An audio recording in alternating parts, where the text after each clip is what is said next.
네, 반갑습니다. 오늘은 여러분들과 함께 창세기 1장의 책으로 이름으로 문빗장을 지르라 라고 하는 제목을 놓고 함께 말씀 상고하고자 합니다. 지난 시간을 잠시 정리할까요? 복음의 고향이라는 제목으로 창세기 1장 1절을 나누었지요. 복음의 고향에 가면 우리는 삼위 하나님 아버지를 다 만날 수 있다라고 저희들은 나누었습니다. 2절 말씀이었죠. 그곳에는 땅이 혼돈했고 공허했고 흑암뿐이었습니다. 그 모습은 곧 우리들의 옛 모습이었다, 옛사람이었다 라고 저희들이 정리했습니다. 하지만 괜찮습니다. 왜냐하면 그런 옛사람도 버리지 않고 저희를 지켜보시고 주목하시는 성령 하나님의 운행하심, 그 열심이 있었기 때문에 괜찮습니다. 그리고 그런 흑암과 혼돈과 공허 가운데 예수 그리스도라고 하는 처방이 내려졌죠. 빛이 있으라 라고 하는 그 선포로 저희들의 심령 가운데 있는 모든 옛사람은 처리될 수 있었습니다. 그리고 둘째 날의 모습이 있었죠. 본격적으로 하나님께서 땅을 조성하실 때 궁창 아래의 물과 궁창 위의 물로 나뉘었다라고 저희들이 정리했습니다. 저희들의 삶도 하나님께서 때로 찢으시고 아프게 하십니다. 하지만 그곳은 하나님께서 저희를 괴롭히기 위함이 아니라, 벌 주시기 위함이 아니라 무대를 만들어내시고 빈 공간을 만드시고 그곳에 본격적으로 하나님의 그림을 저희들이 그려낼 수 있었다. 그러므로 우리가 하나님이 빈 공간을 내시더라도 잘 참아보자, 이렇게 결단했습니다. 이제 드디어 오늘 우리는 셋째 날 앞에 서게 되었죠. 오늘 본문 말씀을 한 번 더 읽을 텐데 9절과 10절만 읽겠습니다. 시작. 하나님이 이르시되 천하의 물이 한 곳으로 모이고 묻이 드러나라 하시니 그대로 되니라. 하나님이 묻을 땅이라 부르시고 모인 물을 바다라 부르시니 하나님이 보시기에 아멘. 자, 셋째 날의 기록을 통해서 오늘 우리가 반드시 주목해야 하는 그 표현은 바로 부르시고 부르시니라고 하는 표현입니다. 한번 따라할까요? 부르시고 부르시니. 네. 복음의 고향에 가면 우리는 나의 본래 이름과 사명에 마주하게 되어 있습니다. 자, 이름을 부른다는 것은 무슨 뜻일까요? 내가 호칭의 소리를, 그 파장의 음성을 내고 그가 내 소리를 듣고 쳐다보는 것, 대답할 수 있는 것, 그것도 부르는 것이라고 할 수 있습니다. 하지만 성경 속에서 부르심의 수준은 그렇게 간단하지만은 않고 한 두 가지 의미 정도를 저희들이 알아가야 합니다. 첫 번째는 주인이 누구인가에 대한 문제입니다. 한번 따라갈까요? 주인이 누구인가? 자, 이름은 누가 붙여 지을 수 있는가? 이름은 만든 사람이 짓습니다. 이름은 만든 사람만 지을 수 있습니다. 창세기에서 하나님은 빛을 낮이라고 이름 붙이셨고 어둠을 밤이라고 이름 지으셨습니다. 그리고 묻을 땅이라고 이름 지으셨고 그 모인 물을 바다라고 부르고 있죠. 계속해서 만물에게 이름을 짓고 있습니다. 그러므로 누군가에 대해서 그 대상의 이름을 지었다면 그것은 곧 그 대상을 만들었다는 겁니다. 그 대상의 주인이 된다는 것이죠. 절대적으로 만든 사람의 그 권한 속으로 이 만든 이가 들어갈 수밖에 없는 원리입니다. 요즘 현대자동차가 고민이 많죠. 지난주에도 시청에 그 참사가 벌어지지 않았습니까? 그 현대자동차가 매스컴을 통해서 계속해서 이 제네시스의 결함에 대한 이슈가 뉴스에 나왔습니다. 제네시스가 무슨 뜻이죠? 창세기라고 하는 이름 뜻이거든요. 그런데 이름값을 하지 못하고 있습니다. 계속 사고만 나면 또 제네시스야? 또 제네시스야? 이러면서 댓글에 보니까 이제 제네시스가 아니고 제네실수다, 이렇게 이름을 바꿔 지어야 된다고 요즘 많은 사람들이 얘기를 합니다. 그러니까 현대자동차가 제네시스를 만들기는 했는데 그 이름값을 제대로 하지 못하니까 제네실수가 돼버리고 마는 것이죠. 현대가 만든 자동차는 현대만 지을 수 있습니다. 현대 자동차를 기아 자동차가 지을 수 없죠. 르노, 삼성이 지을 수 없습니다. 현대 자동차에 결함이 생기면 현대가 책임지고 현대가 다 해결해야 합니다. 현대의 부품으로만 현대 자동차는 고쳐질 수 있습니다. 철저히 현대의 그 지배력과 영향력 안에 그 현대 자동차가 머물게 되죠. 자, 그렇다면 이 만물은 누가 지었을까요? 우리 한번 읽겠습니다. 시작. 집마다 지은 이가 있으니 만물을 지으신 이는 아멘.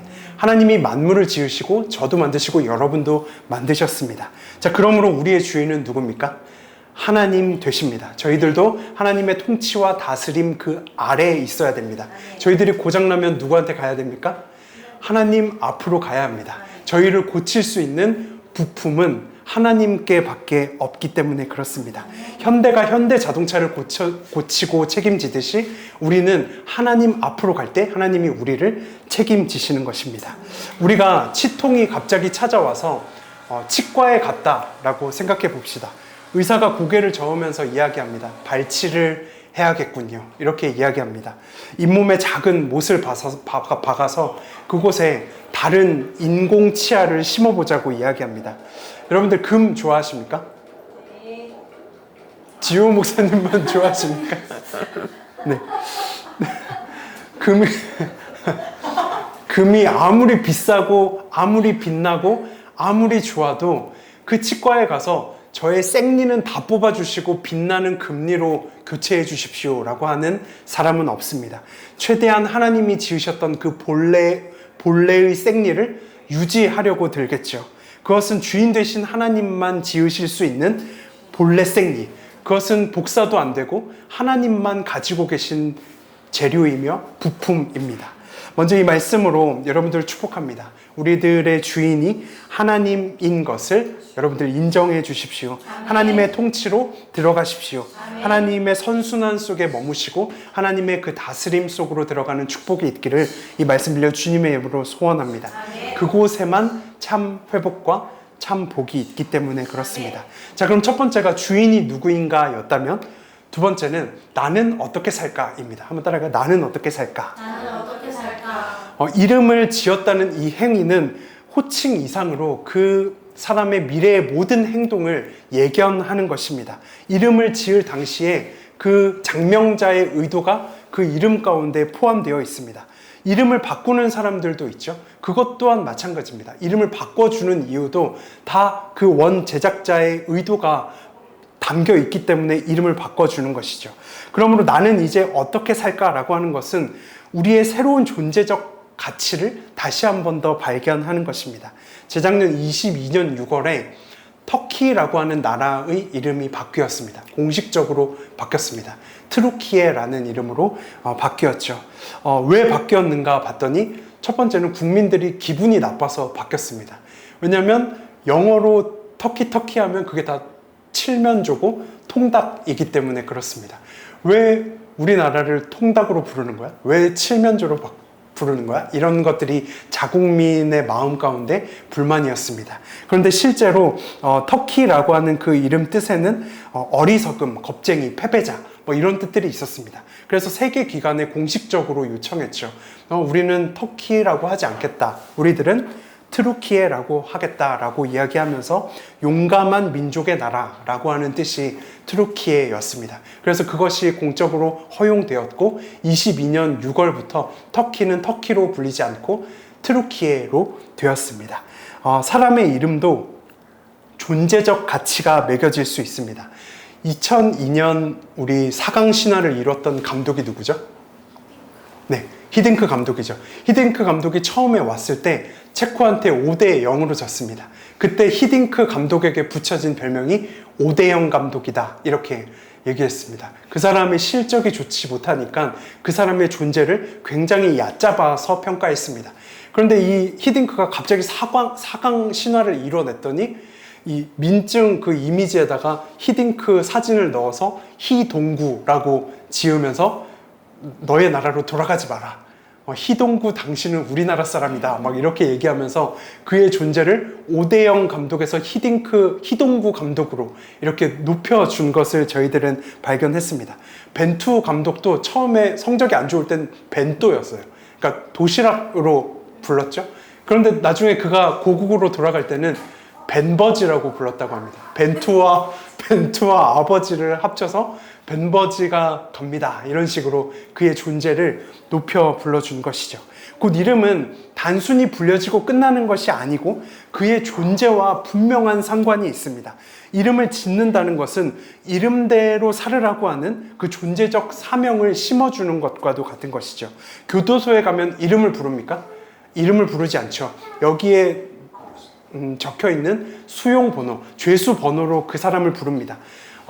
감옥에 있는 동안은 그 사람을 인간의 존재로 쳐주지 않는 것에 있습니다. 저도 훈련병 때 군대에 들어갔더니 제 이름을 부르지 않더라고요.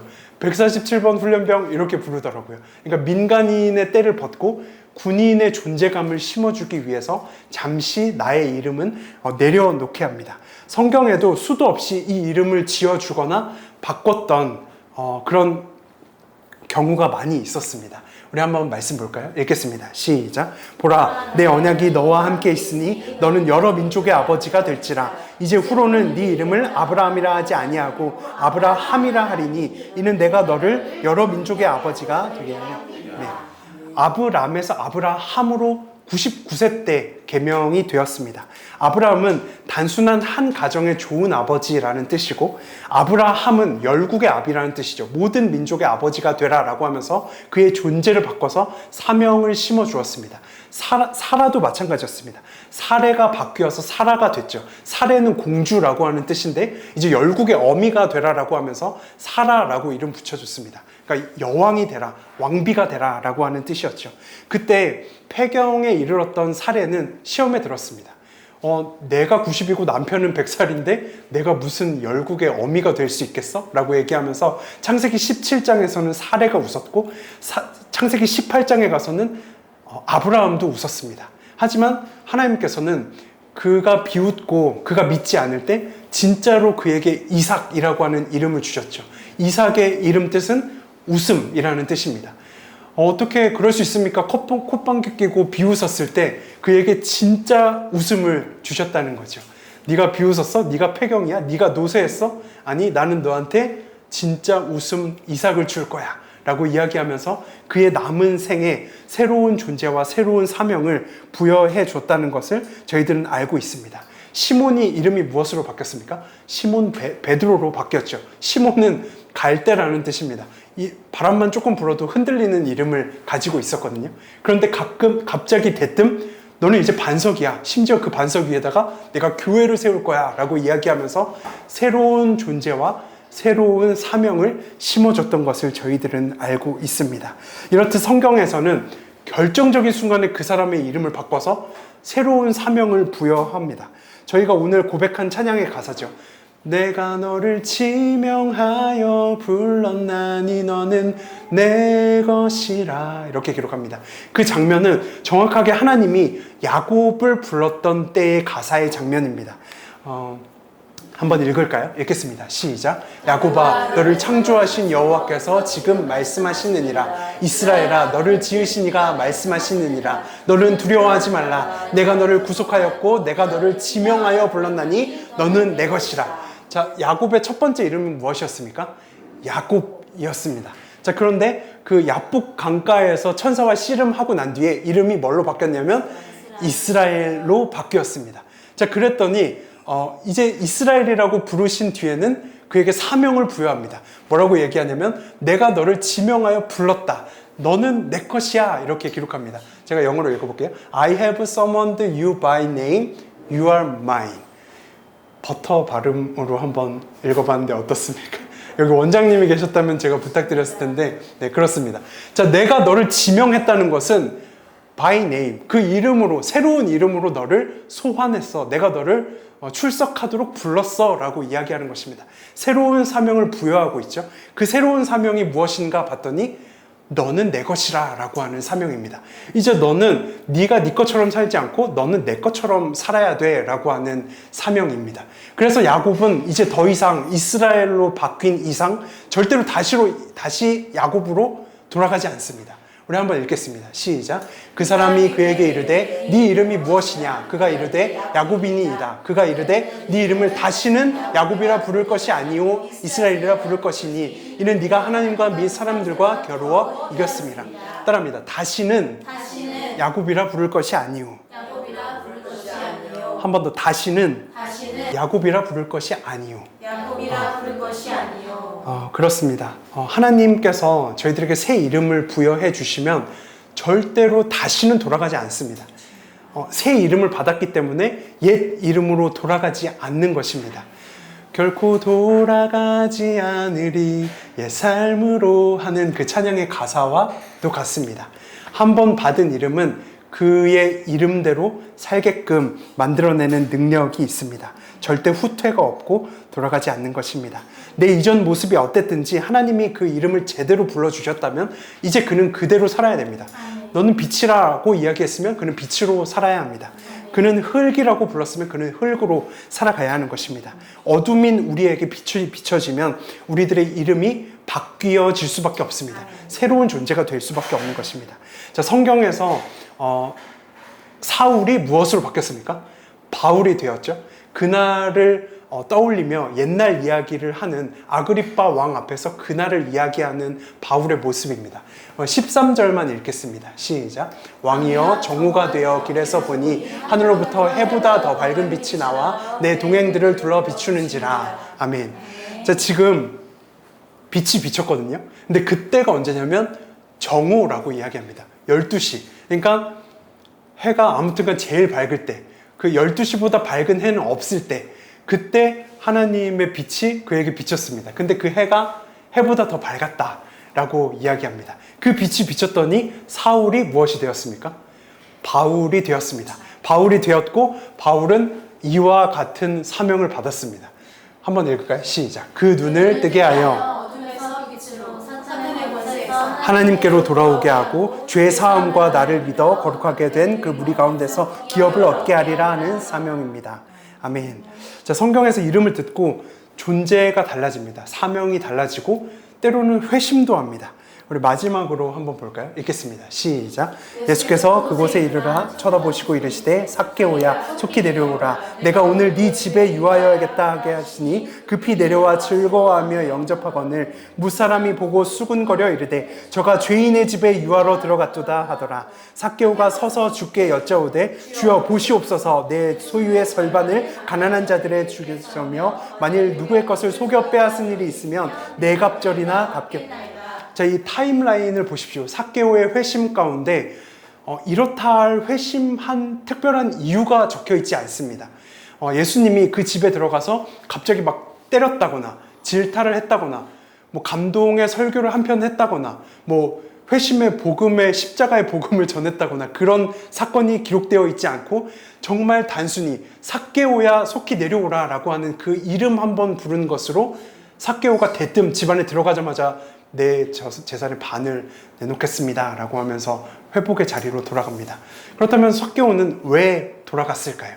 삭개오의 직업은 저희가 잘 알듯이 세리장이었죠. 그냥 세리가 아닙니다. 세리 중에서도 왕세리, 그러니까 나쁜 놈 중에서도 제일 끝판왕 같은 사람이었습니다. 그러니까 이 당시에 세리는 자국민의 세금을 걷어다가 로마에 갖다 주는, 그러니까 중간에서 많은 것을 취해서 부자였다라고 기록하거든요.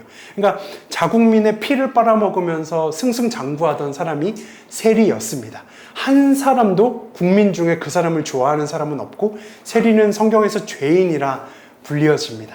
아마도 말은 안 하겠지만서도 저 삭개오가 지나갔을 때 사람들은 분명히 이 삭개오를 향해서 이렇게 불렀을 겁니다. 배신자야, 저 죄인아, 빨갱아, 세리 중에 왕세리, 키 작고 불의한 배불뚝이, 이렇게 부르기를 좋아했을 겁니다. 너무나도 나쁜 사람이었기 때문이죠. 하지만 그 많은 인파 속에서 예수님의 호칭은 달랐습니다. 그의 이름을 제대로 불러준 거죠.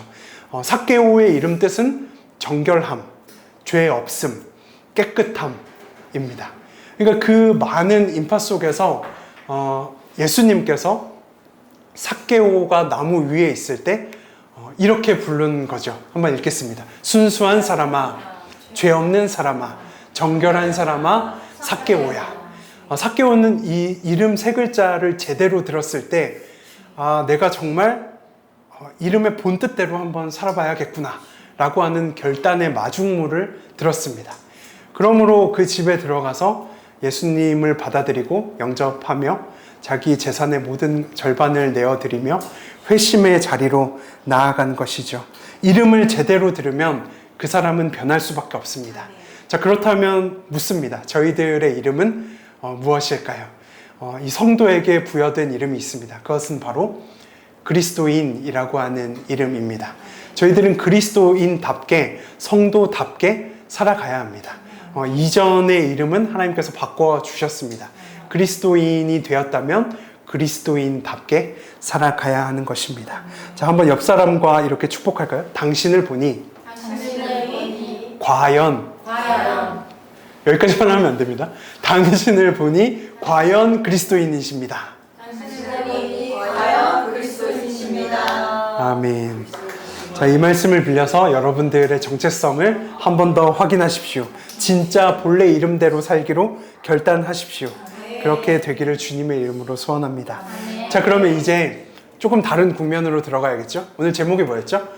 이름으로 문빗장을 지르라. 지금은 이제 이름으로까지 했습니다. 이제 문빗장을 질러야겠죠? 한번 말씀 읽겠습니다. 시작. 하나님이 이르시되 천하의 물이 한 곳으로 모이고 묻이 드러나라 하시니 그대로 되니라. 하나님이 묻을 땅이라 부르시고 모인 물을 바다라 부르시니 하나님이 보시기에 좋았더라. 자, 이 말씀을 그대로 욥기로 가져가면 한 번 더 하나님께서 설명하신 동일한 말씀의 장면이 있습니다. 한번 읽겠습니다. 시작. 바다가 그때에서 터져 나올 때 문으로 그것을 받은 자가 누구냐? 그때 내가 흙으로 옷을 만들고 흑암으로 강물을 만들고 한계를 정하여 문빗장을 지르고 이르기를 내가 여기까지 오고 더 넘어가지 못하리니 네 높은 파도가 여기서 하나님께서 바다를 만드시는데 하나님은 어느 선을 정하시고 땅과 바다를 이렇게 분리했습니다.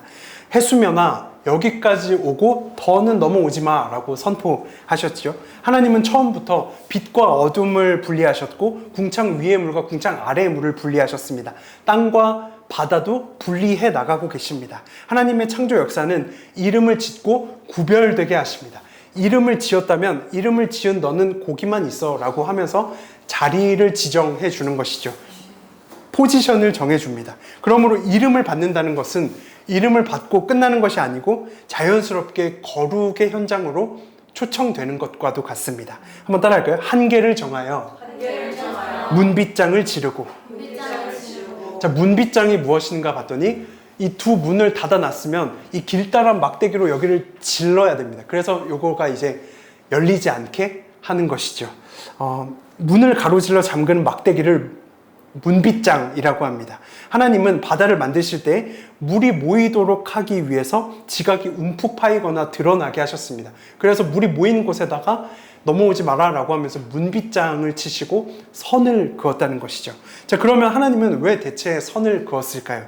선을 그어야만, 한계가 있어야만 땅이 땅다워지고 바다가 바다다워질 수 있기 때문에 그렇습니다. 오늘 본 말씀의 뒷부분 보면 채소도 나고 나무도 나죠. 근데 땅에 자꾸 바닷물이 넘쳐서는 절대로 그 땅의 역할을 해낼 수가 없죠. 선을 긋는 것입니다. 바다가 바다답게 역할을 제대로 하고 땅이 땅답게 풍년이 올 수 있도록 선을 긋고 문빗장을 지릅니다. 우리가 중국집에 음식을 시킬 때 제가 아까 짬뽕 저거 봤는데 우리들의 가장 최대 큰 고민은 무엇입니까? 중국집에 배달할 때 가장 큰 고민. 짜장면도 먹고 싶고 짬뽕도 먹고 싶을 때. 그때 여러분 뭘 시킵니까? 그걸 뭐라고 부르죠? 짭짜면. 맞아요. 짬짜면을 시킵니다. 아마도 요식업계에서 발휘한 가장 큰 지혜가 아닐까 싶습니다. 그 안에 이렇게 선을 정해서 이렇게 문빗장을 이렇게 지르는 거죠. 절대로 짜장면과 짬뽕을 섞어 먹는 사람은 없습니다. 거룩입니다. 짜장면이 온전히 짜장 맛이 나고 짬뽕이 여전히 얼큰할 수 있도록 그 안에 선을 긋고 넘어오지 말라라고 이야기합니다. 그때 저희는 가장 맛있는 짬짜면을 먹을 수 있겠죠. 우리 또한 우리의 인생의 땅에서 각종 열매와 과실을 맺기 위해서는 선을 긋고 한계를 정하고 문빗장을 지를 수 있어야 합니다. 예수를 믿는다는 것은 죄 앞에서, 사탄 앞에서 선을 그어버리는 것입니다. 문빗장을 지르는 것입니다. 예수님을 믿는다는 것은 어찌나 불편하던지요. 이것도 하지 마라, 저것도 하지 마라, 안 되는 게 너무 많이 있습니다. 하지만 그것은 나를 불편하게 하는 것은 아닙니다. 나를 거룩의 자리에 머물게 하는 고마운 선인 것이죠. 파도처럼 나에게 밀려 들어오는 세상의 유혹들이 있습니다. 하지만 그리스도인은 이름을 받았다면 성도답게 그 파도와 함께 논의는 것이 아니라 그 파도에게 오히려 선포해야 됩니다.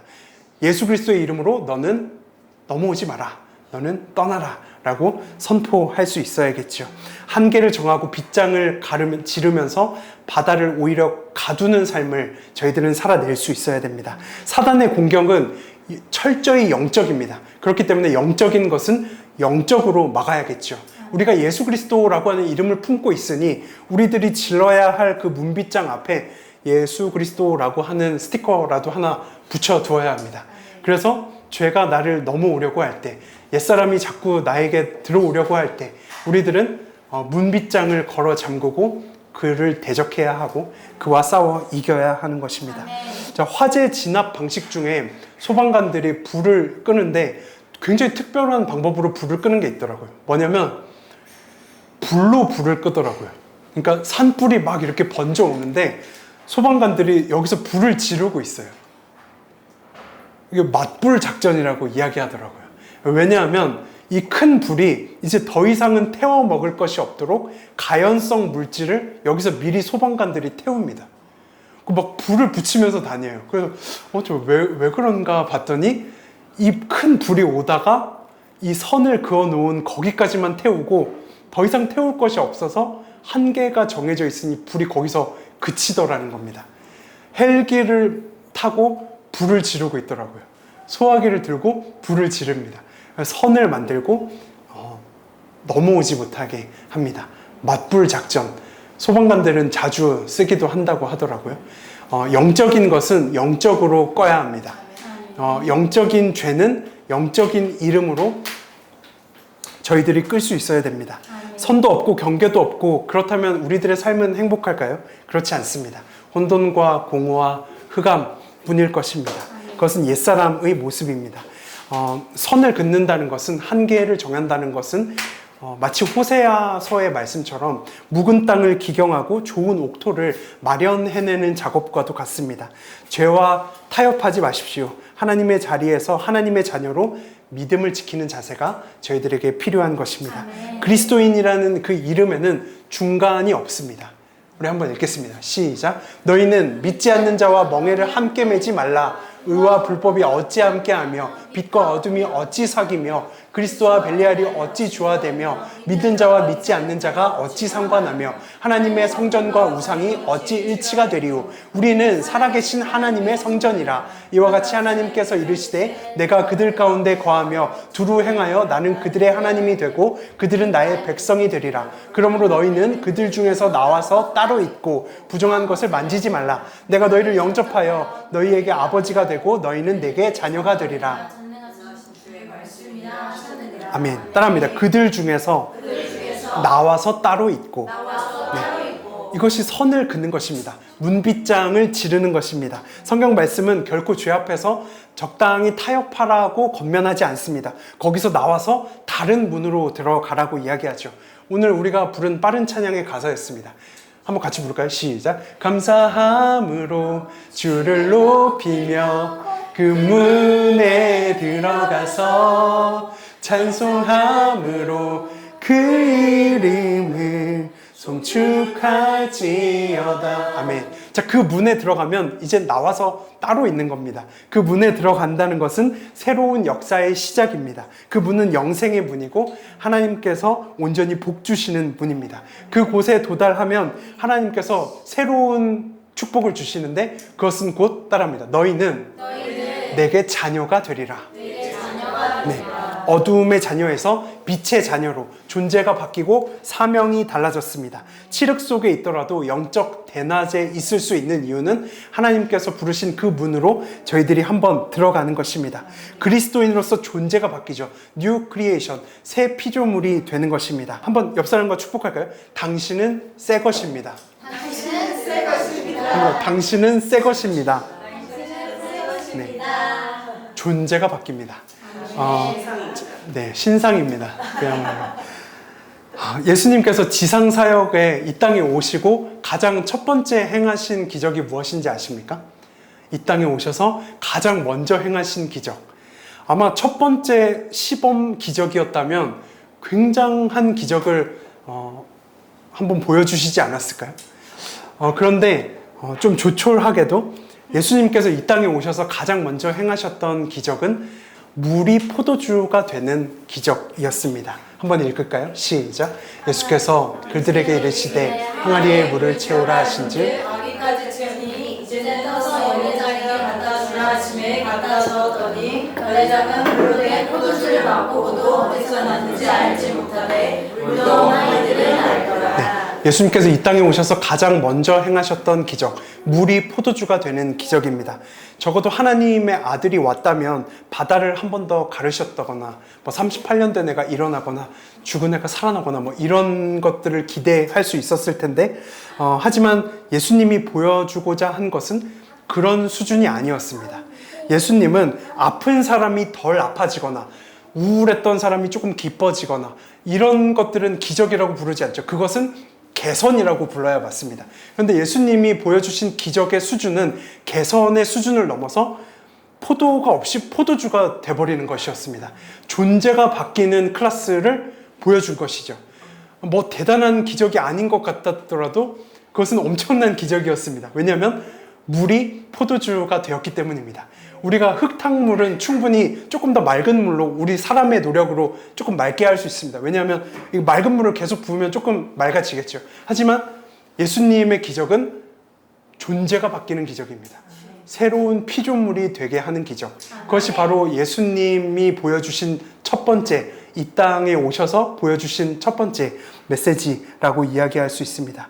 여러분들의 이름을 잘 기억하는 축복이 있기를 원합니다. 저희들은 이제 옛날의 그 옛사람은 잊어버리고 그리스도인이라고 하는 새 이름이 저희들에게 부여되었습니다. 우리 모두가 그리스도인이 되었기 때문에 그리스도인답게 살아낼 수 있는 축복이 있기를 주님의 이름으로 소원합니다. 말씀 간단히 정리하겠습니다. 오늘 저희는 창세기 셋째 날의 말씀으로 묵상했죠. 첫 번째는 이름을 지어 부르는 창조 사역을 들었습니다. 이름은 누구만 짓습니까? 주인만 짓습니다. 그 이름을 지었다면 책임집니다. 현대자동차를 현대가 책임지듯 하나님께서 우리를 책임집니다. 우리를 고치실 부품은 하나님만 갖고 있습니다. 우리는 그 이름을 받은 자로서 새로운 창조물이 되었습니다. 자, 그런데 거기서 그치면 안 되고 그 이름을 가지고 있다면 그 이름으로 이제 문빗장을 걸어 잠글 수 있어야 됩니다. 죄가 나를 넘어올 때 우리들은 단호하게 타협하지 않고 나는 성도야 라고 선포하면서 파도를 물리쳐 낼 수 있어야 됩니다. 타협하지 않고 새로운 피조물로 성도로 우리들은 살아낼 수 있어야 됩니다. 세상이라고 하는 한 그릇 속에 살아가고 있지만 짜장면과 짬뽕은 절대 비벼 먹지 않습니다. 가운데 이렇게 선이 있죠. 그 선처럼 우리는 구별되고 거룩하게 살아내야 합니다. 죄에게 문빗장을 질러내야 합니다. 그렇게 구별과 거룩에 참여하면 우리들은 다른 문으로 들어갑니다. 그 문에 들어가면 하나님께서 너희는 이제 어두움의 자녀가 아니라 나의 자녀야 라고 이야기하면서 새로운 사명을 부여해 주십니다. 우리 메시지처치 성도님들이 그리고 이 예배에 참여한 모든 온라인 예배자들, 흩어진 예배자들이 이 창세기 1장 셋째 날의 축복을 누릴 수 있는 은혜가 있기를 주님의 이름으로 소원합니다.